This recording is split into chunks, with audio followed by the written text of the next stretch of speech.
जय श्री राम दोस्तों, ये कहानी एक खतरनाक कोरियन गैंगस्टर हान की है। हान का नाम पूरे शहर में डर और खौफ का प्रतीक था।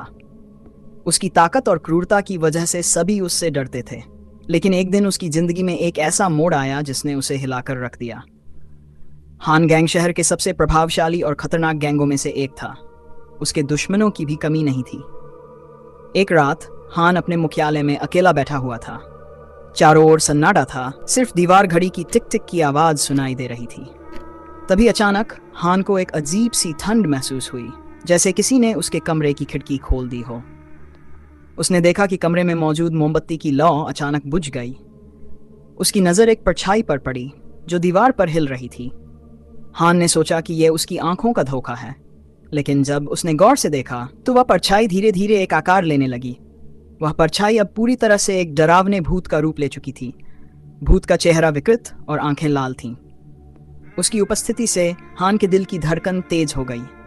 भूत ने उसे धमकी देते हुए कहा, तेरी आत्मा पर मेरे कई पुराने अपराधों का भार है, अब तेरा समय आ गया है। भूत की धमकी के बाद हान की जिंदगी में अजीब अजीब घटनाएं होने लगीं। रात के समय उसे आवाजें सुनाई देती जिनमें लोग दर्द से चिल्ला रहे होते थे। कई बार उसे ऐसा महसूस होता जैसे कोई उसके पीछे खड़ा है, लेकिन मुड़कर देखने पर कोई नहीं होता। एक रात जब हान अपने बिस्तर पर सो रहा था तो उसने महसूस किया कि कोई उसका गला घोंटने की कोशिश कर रहा है।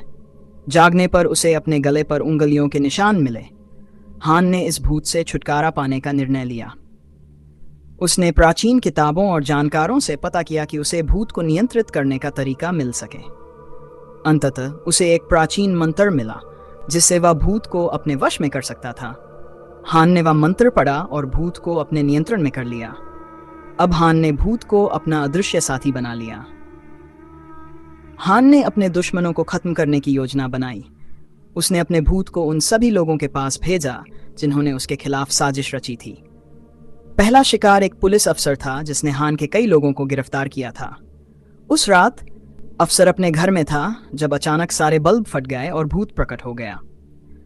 अफसर की चीखें सुनकर उसके पड़ोसी भागते हुए आए, लेकिन उन्हें उसका शव पंखे से लटकता हुआ मिला। हान का भूत अब हर जगह उसके दुश्मनों को तलाशता और उन्हें भयानक तरीके से मारता।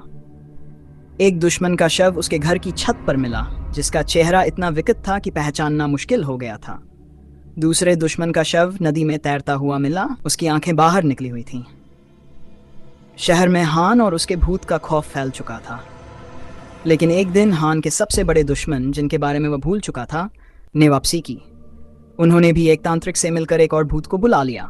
इस नए भूत ने हान के ठिकाने पर हमला किया और उसके लोगों मारने लगा। अब हान के पास अपने भूत के अलावा कोई और सहारा नहीं था। हान ने अपने भूत को उस नए भूत से मुकाबला करने के लिए भेजा। यह लड़ाई भूतों के बीच की थी और शहर की गलियों में यह मुकाबला भयानक रूप से छा गया। हान ने देखा कि दोनों भूतों की ताकत समान थी और यह लड़ाई किसी एक की जीत या हार पर खत्म होने वाली नहीं थी। इस बीच हान के दुश्मन ने उसे मारने की योजना बनाई और उस पर हमला कर दिया। हान ने अपनी चतुराई का इस्तेमाल करते हुए अपने दुश्मन के तांत्रिक के मंत्र को चुरा लिया।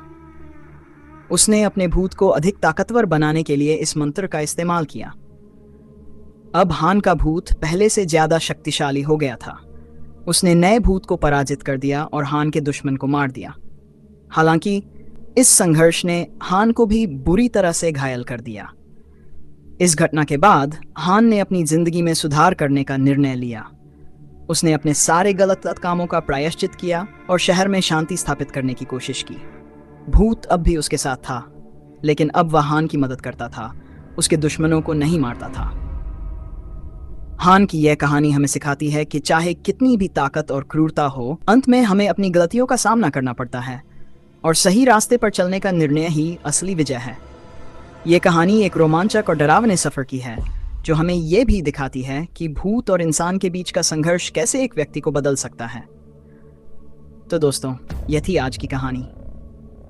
अगर आपको ऐसी और कहानियां सुननी हैं तो हमारे चैनल को सब्सक्राइब करें और बेल आइकन को दबाना ना भूलें।